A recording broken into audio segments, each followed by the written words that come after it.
Hello guys, आपका मेरे channel smart study में स्वागत है। आज हम डायरेक्टेड ऑफ एजुकेशन की तरफ से दी जाने वाली वर्कशीट नंबर 40 करेंगे, जो कि क्लास 6 की है और सब्जेक्ट है साइंस।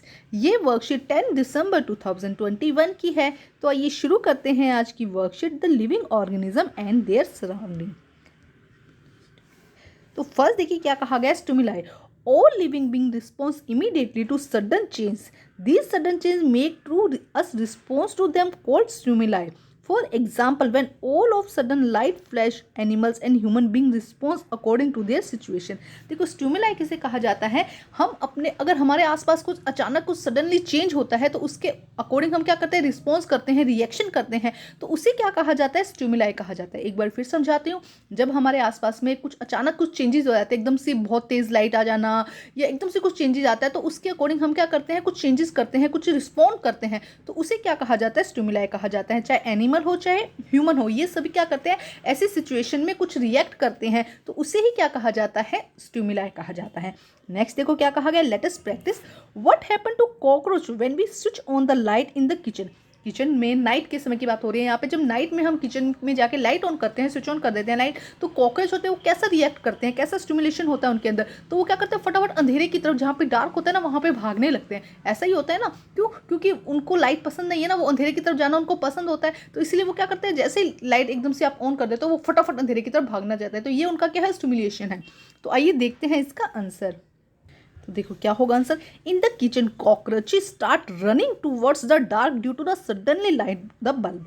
क्या होगा, अगर किचन के अंदर कॉकरोच स्टार्ट करेंगे रनिंग टू डार्कनेस की तरफ, फटाफट भागना शुरू करेंगे due to the suddenly light the bulb, bulb की सडनली लाइट हो जाएगी इसकी वजह से। ठीक है, तो ये हो जाएगा फर्स्ट का आंसर। अब हम देखते हैं नेक्स्ट वर्कशीट में क्या दिया गया है।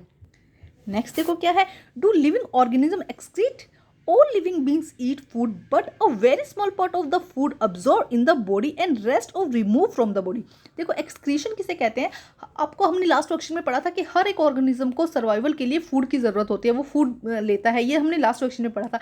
लेकिन उसका बहुत कम अमाउंट क्या करता है, बॉडी यूज़ कर पाता है, और उसके अलावा जो पार्ट बच जाता है ना, रेस्ट ऑफ जितना भी पार्ट होता है उसको बॉडी से बाहर निकालना बहुत ज़रूरी होता है। तो ये जो बाहर निकालने की प्रोसेस है, इसे एक्सक्रीशन कहते हैं। देखो क्या कहा गया है, all living being eat food for and a very small part of the food is absorbed by the body and the rest removed from the body. This process of the removal of undigested food, जो ये undigested food है, इसको remove करने की जो process है from the body is called the excretion. इसे क्या कहा जाता है, एक्सक्रीशन कहा जाता है। एक बारी जो भी अनडाइजेस्टेड फूड है हमारी बॉडी का, उसे शरीर से जो बाहर निकालने की प्रोसेस है, उसे हम क्या कहते हैं, एक्सक्रीशन कहते हैं। उसके बाद नेक्स्ट देखो क्या कहा गया है, is movement required for all living beings. क्या मूवमेंट रिक्वायरमेंट है हर किसी ऑर्गेनिज्म में? Most of living beings move from one place to another place. जितने भी लगभग जो लिविंग थिंग्स हैं वो क्या करते हैं, मूवमेंट कर सकते हैं, एक जगह से दूसरी जगह जा सकते हैं। कौन से ऐसे एनिमल है जो एक जगह से दूसरी जगह नहीं जा सकते, फटाफट कमेंट करके बताइए कौन से ऐसे एनिमल्स हैं। Plant, very good, shows other bodies movement. Plant are generally rooted in the soil. They do not move from the one place to another place. देखो क्या कहा जा रहा है कि प्लांट ऐसे ऑर्गेनिज्म है जो क्या करते हैं, एक जगह से दूसरी जगह मूव नहीं कर पाते। क्यों? क्योंकि वो सोइल के अंदर, जो सोइल है उसके अंदर अच्छे से जकड़े हुए होते हैं, बंधे हुए होते हैं, जिसकी वजह से वो क्या नहीं कर सकते, मूवमेंट नहीं कर सकते। बाकी अगर और कोई एनिमल्स देखते हैं तो लगभग सभी के सभी जो एनिमल्स हैं वो क्या कर सकते हैं, मूवमेंट कर सकते हैं। बट अब इसका मतलब ये नहीं कि प्लांट्स के अंदर कोई मूवमेंट ही नहीं होती। प्लांट के अंदर जो सब्सटेंस है, चाहे वाटर हो, मिनरल्स हो, उनकी मूवमेंट होती है, रूट्स से लेके लीव्स तक, लीव्स से लेके रूट तक। तो देखो क्या लिखा गया है, but various substance like water and the minerals move from the one part to the plant to other parts. Plants के एक पार्ट से लेके दूसरे प्लांट्स में इनमें मूवमेंट होती रहती है।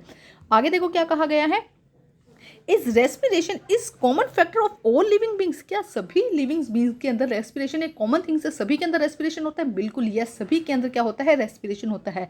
Respiration is necessary for all living organism to survive. सभी लिविंग ऑर्गेनिज्म को सर्वाइव करने के लिए रेस्पिरेशन की जरूरत होती है, रेस्पिरेशन करते ही हैं। It is process through the which their body gains energy from the food can take. इससे क्या होता है, जब रेस्पिरेशन करते हैं तो जो फूड हम खाते हैं ना, उस फूड को रेस्पिरेशन के साथ मिलाकर क्या मिलती है, हमारी बॉडी को एनर्जी मिलती है। और हमारी एनर्जी क्यों चाहिए, हमें कोई भी काम करने के लिए, लिविंग रहने के लिए हमको एनर्जी चाहिए। सब animal do have different mechanism to exchange of gases. अब देखो जो ये रेस्पिरेशन का प्रोसेस जिसे मानते हैं कि भाई सांस अंदर लेना और सांस बाहर लेना, ये प्रोसेस क्या है, रेस्पिरेशन, हम ऐसा मानते हैं। तो ये जो प्रोसेस है ना, ये अलग अलग एनिमल में अलग अलग तरीके से सांस अंदर लेना और बाहर लेने की जो प्रोसेस है वो अलग अलग तरीके से हो सकती है। जैसे कि देखो हम बात करते हैं, हम जैसे कि अगर हम हमारी बात करते हैं तो हम किसके नाक और माउथ के द्वारा क्या लेते हैं, सांस को अंदर लेते हैं और सांस को बाहर निकालते हैं। लेकिन जहाँ पे हम अर्थवर्म की बात करते हैं, ब्रीथ देयर स्किन, अर्थवर्म कहाँ से रेस्पिरेशन करता है, स्किन के थ्रू, ठीक है, ब्रीथ कहाँ से करता है, स्किन के through. Fish have gills for the absorbing oxygen dissolve in water. अब गिल्स के पास क्या होते हैं, गिल्स के पास लंग्स होते हैं जिसके द्वारा वो क्या करती है, जो वाटर के अंदर ऑक्सीजन है उसको यूज करती है। Plant they have the use of their leaves for exchange of the gases. Plants भी क्या करते हैं, गैसेज का एक्सचेंज करते हैं, CO2 को क्या करते हैं, सॉरी O2 को बाहर निकालते हैं और CO2 को क्या करते हैं, अंदर लेते हैं, ठीक है। Their leaves contain tiny pore which they release oxygen and use carbon dioxide. अब लीव्स के ये कहाँ से करते हैं, प्लांट कहाँ से रेस्पिरेशन करते हैं, उनके पास में लीव्स होती हैं, और लीव्स में क्या होता है, छोटे छोटे पोर्स होते हैं, जो टाइनी पोर्स होते हैं जिसके द्वारा वो क्या करते हैं, ऑक्सीजन को तो क्या करते हैं बाहर, CO2 को तो अंदर लेते हैं और ऑक्सीजन को क्या करते हैं, बाहर निकालते हैं, ठीक है। तो देखो अब आगे क्या कहा गया, difference between breathing and respiration. Respiration और ब्रीथिंग में क्या डिफरेंस है, देखो रेस्पिरेशन, पहले ब्रीथिंग समझते हैं। Breathing is a biological process, breathing क्या है, एक बायोलॉजिकल प्रोसेस है, healing and exhaling of the gases between the cell and the environment. देखो क्या कहा जाए, जो हम सांस लेते हैं, अंदर लेना, सांस बाहर लेना, इनहेलिंग और एक्सहेलिंग, सांस अंदर लेना और बाहर लेना की जो प्रोसेस है उसे हम ब्रीथिंग कहते हैं। जबकि रेस्पिरेशन क्या है, is a chemical process that take place within the cell. और ये क्या है, एक ऐसी प्रोसेस है जो हमारी सेल के अंदर, जैसे हमने नाक से सांस ले ली, वो अंदर हमारी सेल, हमारे बॉडी के अंदर गई और वहाँ जाके जो वो सेल के साथ में रिएक्शन करेगी तो उससे हम रेस्पिरेशन कहते हैं। तो समझ में आया, जो ब्रीथिंग है वो क्या है, बायोलॉजिकल प्रोसेस है, जबकि जो रेस्पिरेशन है वो केमिकल प्रोसेस है।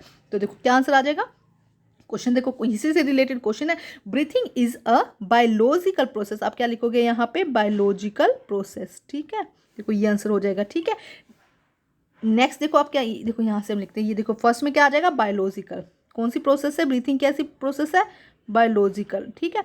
नेक्स्ट देखो क्या कहा गया है, वाइल रेस्पिरेशन इज, अब रेस्पिरेशन कैसी है, केमिकल प्रोसेस, तो यहाँ पे क्या आप लिखेंगे, केमिकल। तो रेस्पिरेशन कैसी प्रोसेस है, केमिकल प्रोसेस है। तो ये थी हमारी आज की बहुत ही आसान सी वर्कशीट को कंप्लीट करके अपने टीचर को जरूर चेक करवाइए और प्लीज़ मेरे चैनल को लाइक कीजिए, सब्सक्राइब कीजिए और शेयर कीजिए। Thank you guys.